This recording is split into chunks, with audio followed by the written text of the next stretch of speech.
इस ज्ञान के आधार से आपकी आस्था या किसी परिवार जन में या किसी धन में नहीं रहनी चाहिए।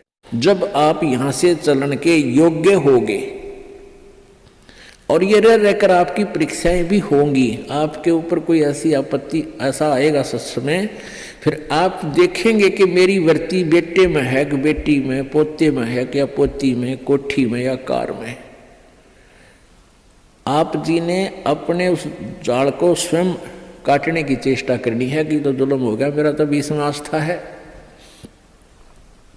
और यहाँ आस्था आशा रही तो वापस जन्म होगा, जहाँ आशा ता बासा होई और मन कर्म वचन सुमरियो सोई।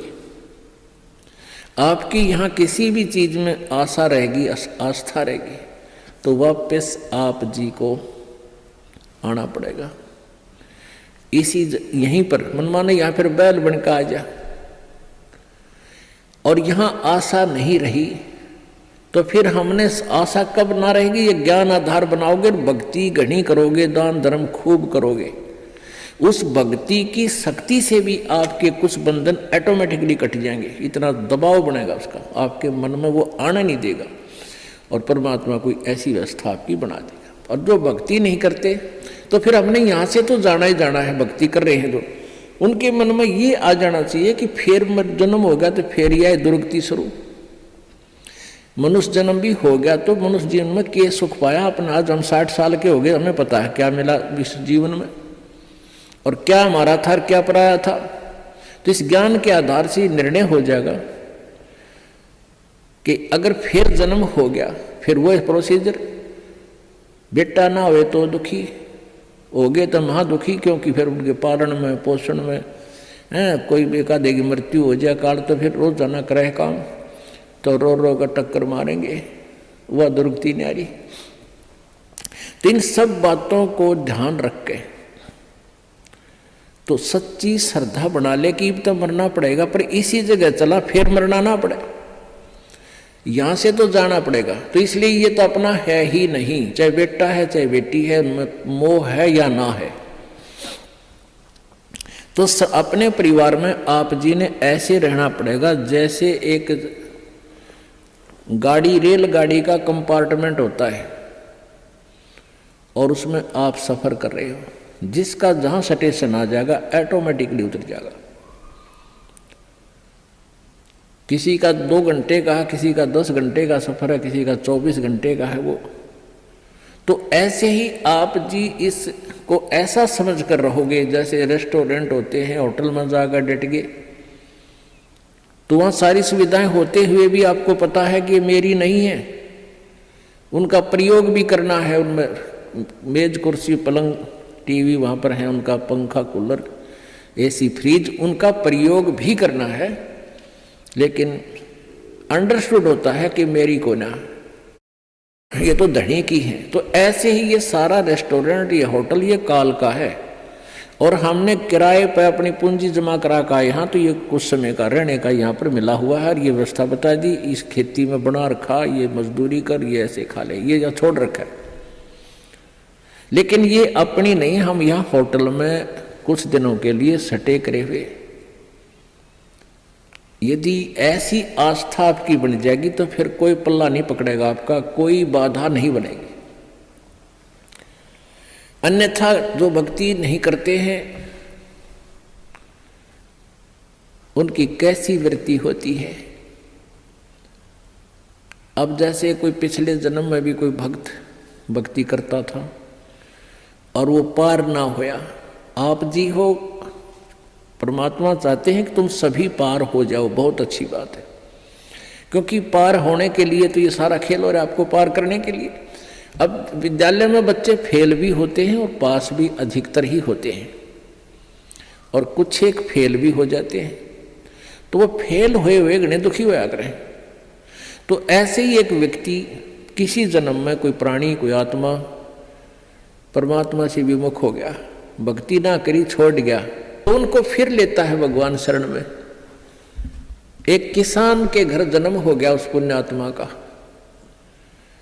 अब कहते हैं जो जन मेरी शरण में एक बार आ गया, परमात्मा कहते हैं हमारी शरण में एक बार कोई प्राणी आ गया तो फिर उसको जब तक वो पार नहीं हो लेगा उसके पीछा हम छोड़ना को नहीं। जो जन हमारी शरण है ताका हूं मैं दास, और गेल गेल ला गया फिर हूं जब लग धरती आकाश। तो उसी विधान से परमात्मा उस किसान के पास गए और किसान से कहा कि भाई, किसान पहले बैठे, राम रमी हुई, क्योंकि पिछले संस्कारी जो भक्त होते हैं वो कहीं भी जन्म ले लो उनमें वो भाव श्रद्धा बनी रहती है। आओ महाराज जी बैठो जी, मैं बड़ी आसन दे दिया, आप नीचे बैठ गया भगत की तरह। तो महाराज जी तो फिर महाराज जी होते हैं, अपने भक्ति का ज्ञान सुनाते हैं, परमात्मा की चर्चा शुरू कर दी। तो वो किसान कहने लगा, कहाँ जी भक्ति तो मैं करता हूँ, क्या भक्ति के तो मंदिर में जाता हूँ, शिव जी की पूजा करता हूँ। फिर सारी बात बताई, भाई यह भक्ति ठीक नहीं, भक्ति की विधि ये है जो आपके शास्त्रों में लिखी हुई है, कैसी करो। अच्छा जी ठीक सत है, भक्ति भी कराएंगे। भाई फिर उपदेश ले ले। अगना जी इब्बा नहीं, ये तो बच्चे छोटे छोटे हैं, ये थोड़े से ठीक हो जाए, अपना काम संभालन जोगे, फिर महाराज जी तेरे आप पक्का चेला बन जाऊंगा।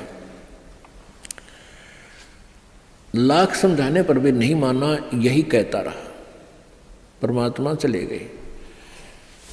कुछ दिनों के बाद फिर गए, देखा क्या किसान के 2 लड़के थे, उन लड़कों के भी बच्चे हो रहे, उन खिलाने लग रहा खूब प्यार से, सीने से लटा रखे पोते। परमात्मा फिर गए, किसान भाई भगत जी देवता तेरे बच्चे भी समझदार हो गए हैं और खेत का काम संभाल लिया, तू आजा भक्ति कर ले, नाम ले ले। ने बोला महाराज जी देख छोटे छोटे पोते हैं, बच्चे खेत में जहाँ हैं काम कर रहे हैं और मैं इनको बाद में संभाल रहा हूँ, अब मुझे फुर्सत नहीं है, थोड़े ही बच्चे पोते बड़े हो जाए थोड़े से, फिर मैं भक्ति करूँगा। बहुत कहने पर भी नहीं बोला, ना बाबा जी दुखी ना करे मैंने, क्यों पोते घने प्यारे लग गया करे। यह काल का एक भयंकर जाल आगे और बढ़ा देता है उसके ऊपर। अब बेटे तो उल्टे बोलने को धमका दे, कोई खुरका दे, और वो पोते बोला करे प्यारे प्यारे, तो वो घने प्रिय लगते हैं। न बोले बाबा जी तू तो सब ऐसा ही, तेरे तो कोई लाग नहीं, कोई संतान नहीं, तेने क्या पता संसार के उसका है, कह दिया भक्ति कर ले, भक्ति नहीं होया करे, पोते बड़े हो लेंगे फिर बात करूँगा तेरे से, फिर जरूर नाम ले लूँगा, पक्की बात हो रही। नो टाल टूल दिया। अब 4 साल के बाद फिर आए परमात्मा संत जी रूप में। तो घर आके पूछा कि भाई तुम्हारा वो कहाँ गए तुम्हारे पिताजी दादाजी। वो पता चला कि वो तो मर गए, 4 साल हो गए, मृत्यु होगी। मालिक को तो पता था, क्या था कि खेत में उन्हें का बैल बन गया, आके बैल बन गया, बैल की चुनी प्राप्त की, और खेतों में उसका बेटा उसको हल में जोत रहा। अब परमेश्वर वहां पहुंचे, वो लड़का भी जाने था, महात्मा कई बार करते, रोक दिया, कहा महाराज जी कैसे आना हुआ कि भाई डट जा तेरे बाबू, तो 2 बात बतलाऊंगा। उस बैल के कान में निकट सी जाकर कहने लगा, रे भगत अब तो आजा मेरी शरण में, तेरा शरीर छुटवा दूं बैल का, और नाम दे, तेरे को मनुष्य जीवन दे दूंगा, और तू चाल देख ये दुखी हो रहा, तेरा लठ लग गया, तेरा बेटा लठ मारे हैं, और तेरी के दुर्गति हो रही, तो क्या कहे वो बैल। न्यों कहा बाबा जी तू बोल रहा मत, अब मैं यहाँ से मर जाऊंगा, दूसरा बैल आ गया, वो थोड़ा काम करेगा, मेरे बेटा ने टोटा हो जाएगा, वो तेरा गजब हुई। परमात्मा बोले अच्छा भाई कोई बात ना, ले धन बना तो बेटा के। अब कुछ दिन के बाद वो बैल भी मर गया, मृत्यु के बाद वो सांप बन गया। अब सांप को एक याद होता है, उसने कहीं धन गाड़ रखा, पहले जमीन में दबाया करते चोरों के डर से, धन जेवर दाब दिए, पैसे चांदी के हुआ करते सिक्के, वो लको दिए, छुपा दिए। तो सर्प बनकर वो वहीं घूम रहा है। अब वो पुत्र वधुओं ने देख लिया, शोर मचाया, सांप सांप, उन बेटिया ने मारा लठ उसका, वो मोरी में गए निकल गया, पर एक दो लाठी अच्छी लगी उसके, कंडे में हो गया बीच तय। वो सहज सहज धीरे धीरे सरक कर बोझड़ों में झाड़ उन बोझड़ा में पड़ा। जब परमात्मा गए, कहाँ सुना भगत जी अब आओगा मेरी शरण में, न्यू बोला जी जान बचा दो मेरी और अपनी शरण में ले लो। मैंने देख लिया कोई नहीं किसी का। परमात्मा बोले सांकड़ी तोड़वा का आया तू मेरी शरण में, आया था पर ये हड्डी तोड़वा के पसड़ी तोड़वा के, जब आई तरह समझ में कोई नहीं किसी का। और हम रोज रोन लाग रहे कोई किसी का, कोई ना अपनी भक्ति करो। कहते एक लेवा एक देवा दूतम, कोई किसी का पिता नहीं पुतम, ऋण संबंध जुड़ा एक ठाठा, अंश में सब 12 बाट। तो परमात्मा इतने दयालु हैं, फिर उसको शरण में लिया, दोबारा मानव जन्म दिया।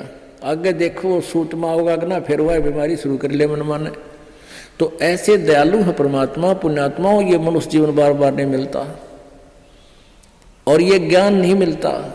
आपके ना जाने कौन से जन्म के पुण्य, बिना गिनती के असंख्य पुण्य आपके साथ हैं, और विशेष कृपा परमेश्वर कबीर जी के आपके ऊपर है, जो आप यहाँ पहुँच रहे हैं और ये ज्ञान आप तक पहुँच रहा है उन पुण्यात्माओं के न्यारे कर्म है इस दुनिया में। और परमात्मा कहते हैं समझा है तो सिर दर पाओ।